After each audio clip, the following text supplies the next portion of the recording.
Hey guys, Blockster42. This is my Sherman Hybrid Hull Firefly for our Honor Canadian Heroes group build, hosted by Storm22 and Norm Joe Schweinhunt 227. It started on the 11th of November, and I got right after it. I'll admit I started before because I wasn't sure what my work schedule was going to be like, so I wanted to get a jump on this.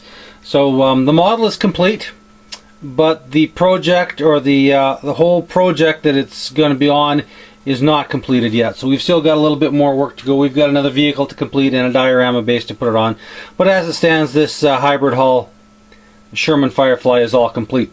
Now the reason they call it a hybrid hull is because they've added on, as you can see, the big weld line along here, this cast front end, as opposed to having a slab side rolled steel hull like they have on the side here. They've just added this cast iron hull from the composite hull. Why they did that, I have no idea, but whatever, they did.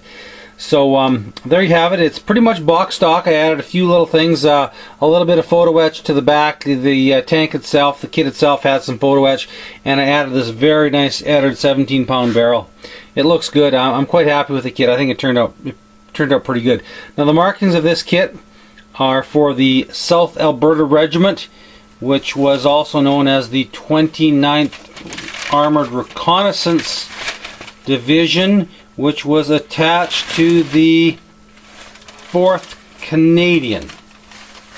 That's a mouthful, isn't it? Yes, 4th Canadian. It was the 29th. Let me get this straight here. Sorry guys. It's the South Alberta Regiment, also known as the 29th Armored Reconnaissance Regiment, and it was part of the 4th Canadian Armored Division, which fought on the northern flank, went through Holland and northern Germany. So this is going to be put in a specific theater of operations once I get the project going. So anyway, enough of that babble. Let's talk about this tank. We said it's the Dragon Firefly. Great kit. It's an older kit, but it's pretty darn good. The paint is undercoated with Vallejo Black Model Air Primer, or not Model Air, but just black primer. And the base color is the Vallejo Bronze Green Primer. It goes on very nice. It's tough, it's durable, and once you let it cure up, it is sandable, so it went on nice. All the weathering is MIG filters, MIG washes, and also used a few Tamiya panel line markers as well on this, just to give it a little bit of definition. I did go in with the Dremel tool and work over all these, and work over some of the bits of the turret, because the real life Shermans I've seen have very heavy cast marks, have very, very heavy weld work. And let's see if we can zoom in a bit on that. I'm not sure if this is picking it up, but if you can see here, this is very, very heavily worked on with a small little ball bit in my Dremel tool. The same with the turret here, and some of the weld lines and all this. This is done up with putty and all that. You can take a little closer look in the part 1 and 2 video of this as the work build-up of it was. Well, like I said, the weathering was pretty much a mix of MIG and MIG filters and whatnot. I did a dot filter on it, and I used a couple of new products which I've never seen before, and I picked them up here actually up north when I was working here last week. We've got some of these Testors products. It's Testors Enamel Stain. I've used Dark Earth or Natural Earth and the Grease and Oil Stain, just to do a little bit of a detail work around it. They work quite nice, and they're reasonably priced. They're only $3.95 versus the much more expensive Tamiya and MIG products. Very nice product. Now, normally I don't like to slather my kits with mud, and this is no exception, but for theater specific operation, at that time it was snowy and muddy and pretty disgusting out. So I did do some mud on the running gear, not a lot, but just to give it the effects of it operating in some mud. And I used this Tamiya Soil Effects Dark Earth, which I've never used before. Basically it's a bunch of micro beads suspended up, and it's fairly heavy. It's a fairly coarse paste, so to thin it down, I just used a little bit of this matte media. It watered it down and then threw just a little bit of Vallejo pigments in it, just to give it the color I was going for.